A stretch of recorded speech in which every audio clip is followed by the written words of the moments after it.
And definitely we would like to thank PwC for hosting this event. They're very supportive of everyone in this industry. They're very much recognized as big leaders in this space. And with that, I would like to welcome Geraldine Balaj from PwC.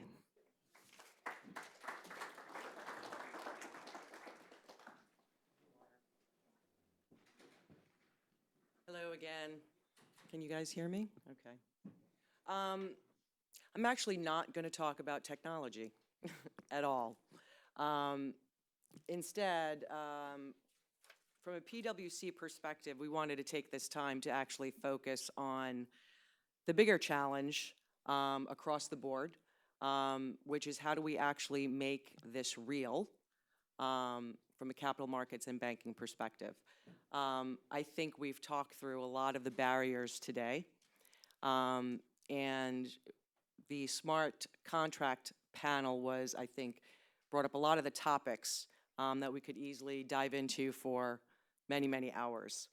I'm a new joiner to PwC, and I joined the firm in their US FinTech practice because I believe very strongly in their commitment to building next generation market structure in some version, shape, or form of blockchain. And I'll explain what I mean by that. I've been very active in the space for about 3 years. I was actually one of the first consultants to be working with and very closely with vendors starting in late 2013. And one of the things that became readily apparent is that, yes, Bitcoin was the first use case, so to speak, but we still haven't solved the true payments problem. And again, we can get into a massive 9-hour dissertation as far as what is money, what is currency, and the socioeconomic impacts of what a currency is and how you price a currency based on GDP, et cetera. At the end of the day, I have spent almost 23 years in capital markets technology. As Mark Smith pointed out earlier, I was one of the frontline people during the Reagan MS and automation of the equity markets, which was a big deal. And we are seeing a lot of the same characteristics. And it's basically now an extrapolation of a lot of those characteristics. And basically what we've seen is a very fragmented market structure. Each individual asset class or individual line of business has followed its own evolutionary path. So it's very siloed. So you have different regulatory bodies and regimes, geographies as well, has a deep impact, that have governed and shaped the way these technologies have evolved. So essentially what this means is you have a myriad set of books and records. You now have banks and other financial institutions, insurance companies as well, who manage equity and debt and cash. And they have various business lines that use these 3 types of things differently. And it's become very, very difficult to manage. It's become very, very difficult to maintain any sort of uniformity. And it's had a very difficult, the symptoms really, really rearing their ugly head during the 2008 crisis in the very heavily leveraged scenarios. So that was primarily my focus when I started investigating the space, was really the interoperability play. The fact that we've been trying as an industry, as a prime broker, as a broker-dealer, as an investment bank, as an asset manager, there are many different, as a custodian, how do we establish a way to process transactions, cash for equity, equity for cash, to full settlement finality in near real time? And the combination of a smart contract built into a write-only ledger, we'll say a type of blockchain again. We can argue the consensus mechanism, whether it should be permissioned versus not permissioned, till the cows come home. The technology is malleable. So what basically we've learned and what our focus and our commitment is to this point and what all of our clients are telling us and various vendors and our partners, basically we need to move from the last 3 years. I think earlier in one of the panels, I think Joyce had said, you know, what do they need to get started? You know, download the software, et cetera. That's been happening pretty rigorously in many, many firms. And the basic outcome at this point and where things stand is, okay, the technology makes sense. So what does the target operating model look like? How do we get there? So the state of Delaware piece of work is really monumental, actually. Because depending on who you talk to, there's definitely differing opinions. But I'm of the mind, and I think most of my colleagues are, that bringing the regulators in very early on is imperative. They will not stymie growth, they will galvanize it. So spending time in educating the regulators on all of the potential benefits is time well spent. So one of the things that really the industry is focusing on is really establishing, not a proof of concept, we all believe in the concept. It's establishing a proof of value. So in other words, no one wants to see topologies, no one wants to really see architecture diagrams. We have a sense of what the technology will look like. What we need are business requirements, cross-business line, and a true cost and capabilities analysis, because we are not sure, as an industry as a whole, where to start. It's interesting, a couple of folks made comments earlier in terms of, you know, it's amazing, it's the US of A, yet, you know, we can't settle to T0. And the reality is, and I was discussing this with a few people during lunch, the US of A and what DTC and SIBO and even the NICE accomplished in the 70s and early 80s was hugely innovative. The problem is it was in the 70s and early 80s, and we haven't had a major innovation since the internet boom of the 90s to really impact the financial markets. So we could also sit and talk through, we touched on some of them with the smart contract panel. Syndicated commercial lending, securitization, pretty much any secondary market function, collateral management and optimization, frankly, any back office process. So you can roll collateral management into that, cross-product margining, asset lending, pretty much any collateralized function by which you need to apply collateral. The use cases are countless. Others are more early adopter friendly than some. For example, front office execution equities, the most mature, has the most infrastructure around it. There are direct market access rules. You can execute an equity order in microseconds. So it's really on the back office and post-trade processing side where there's opportunity for improvement.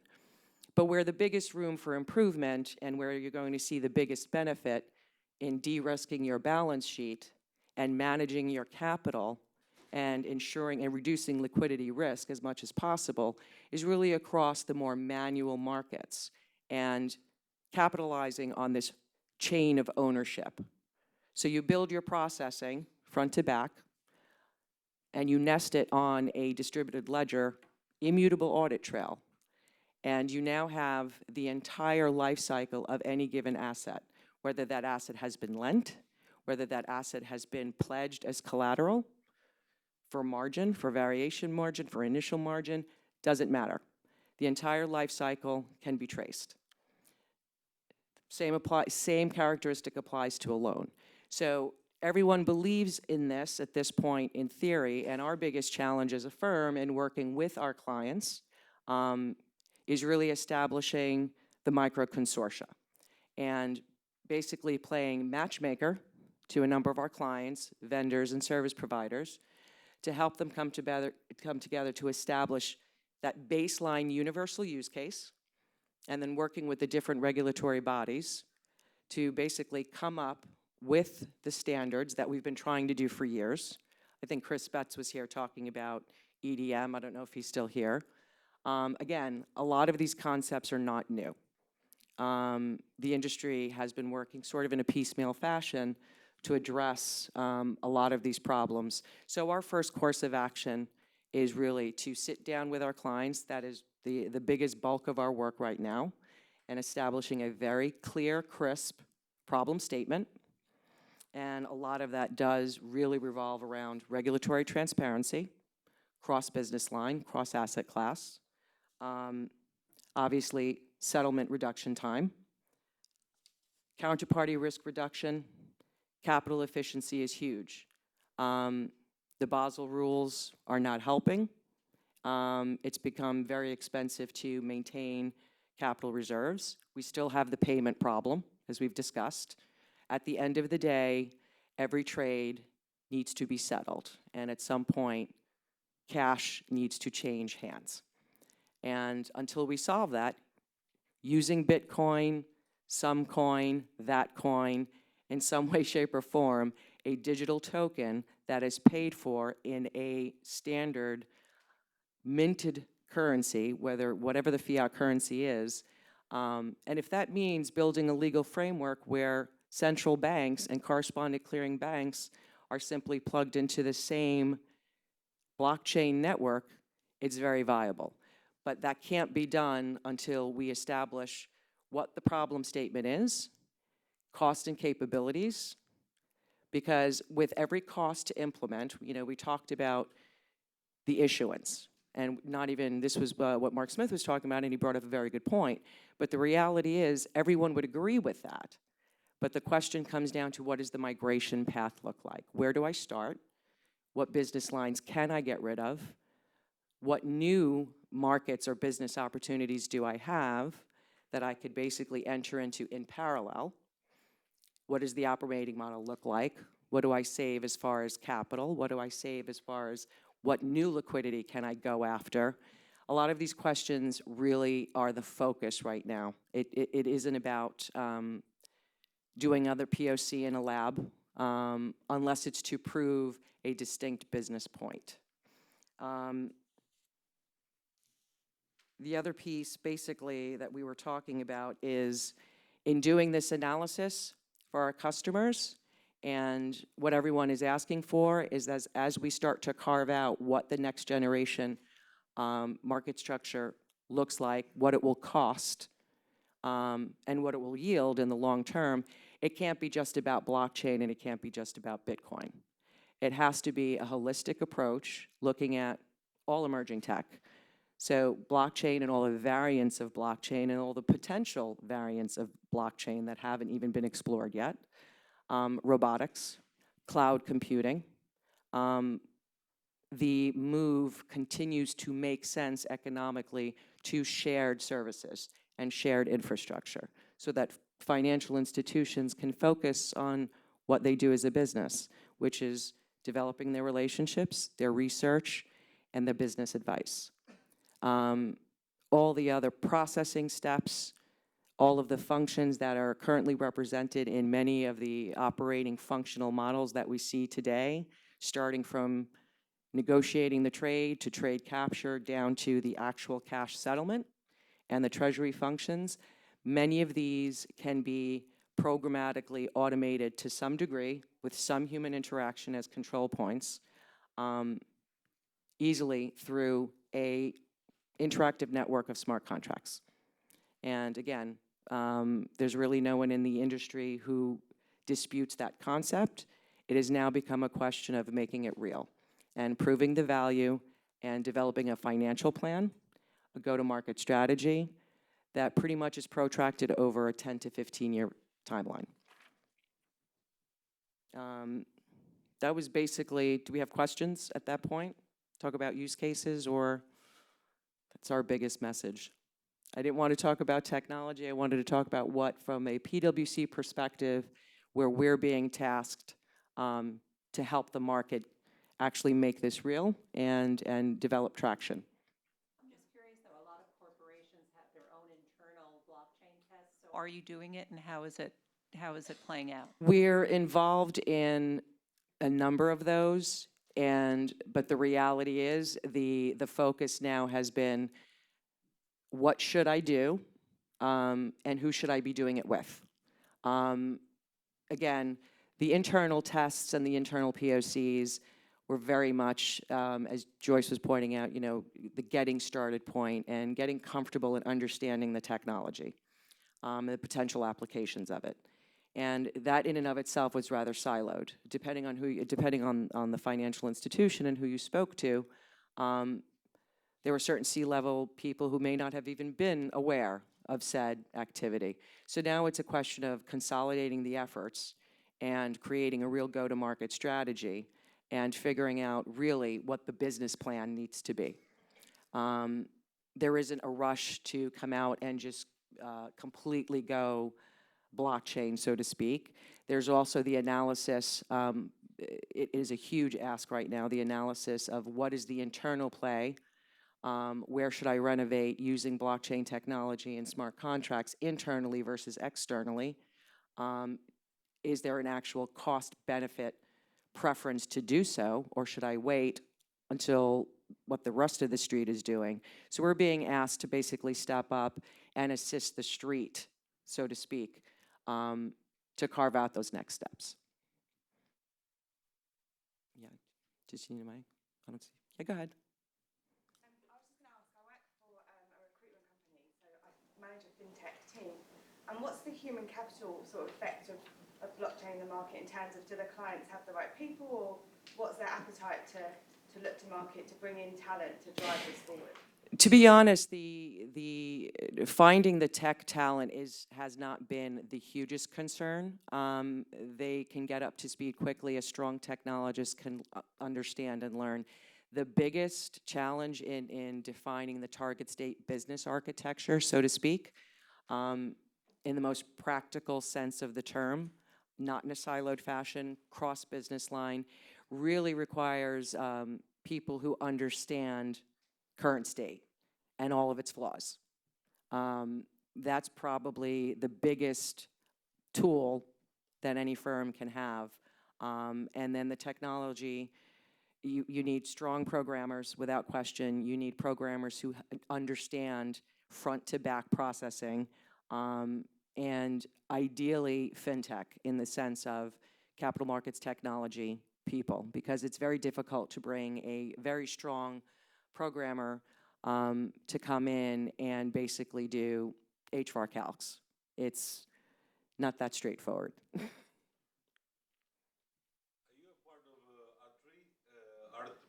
RC3? And in your tests, you try a different technology, Ripple, Ethereum, any other? We've worked with a lot of those vendors. Which one is closest to you? What do you feel from technology standpoint? Which executes your business needs better than? Well, the Ripple business case is it solves the capital reserve problem globally, right? However, they still need to work out with Earthport the recourse, and again, the legal framework. And as I said earlier, to be quite honest, if correspondent clearing, the correspondent banking network were to basically plug into a blockchain type of solution, and all of their on-us transactions could be effected through a wallet service, you're achieving the same result as what's occurring today, just the physics have changed. And you're doing it, and you're able to do it in near real time without a wire, because the reality is we keep talking about digital currency, electronic money movement. It is electronic today. I mean, cash isn't lifted and airlifted from one location to another. The industry's been trying to quote unquote dematerialize for 30 years. Everything ultimately is an electronic debit or credit on a ledger in someone's back-end database system somewhere. The question is to bring that processing, to streamline it, right? There are certain functions today, like we've already talked about the custody use case.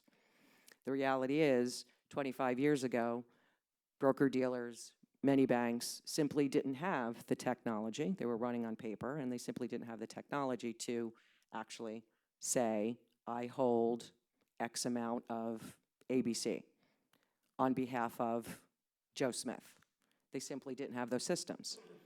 However, technology and the convergence of and the inclusion of encryption technology where it is today, that's almost a rote process.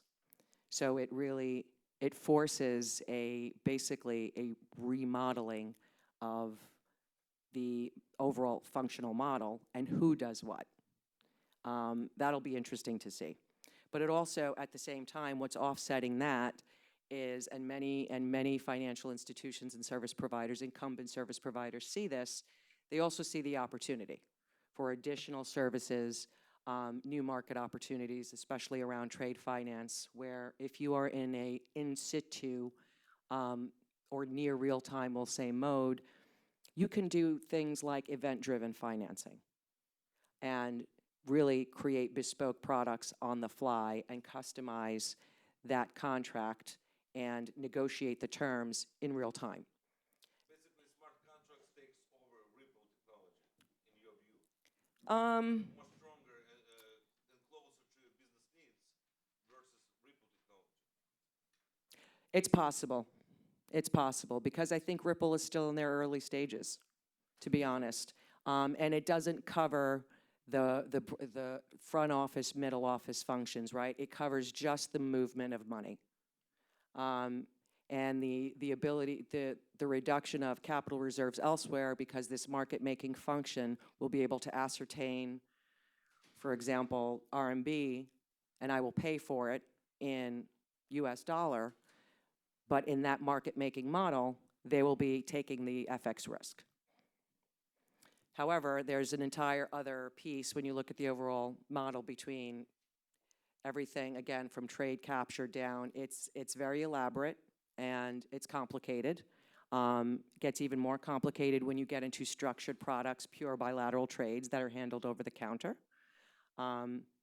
It gets even more complicated when you look at EMIR, Dodd-Frank, and Basel collectively, and its impact on capital reserves, risk-weighted averaging and how those calculations could be performed, standardizing across that. The overall regulatory zeitgeist is continually leading toward standardization of calculations, mark-to-markets, and honestly, combining a smart contract construct with some sort of encrypted, shared, distributed ledger is, in my mind, and PwC as well, is the catapult to really drive that forward. Anything else? It's a lot of stuff. I think everyone's tired. Okay. Thank you.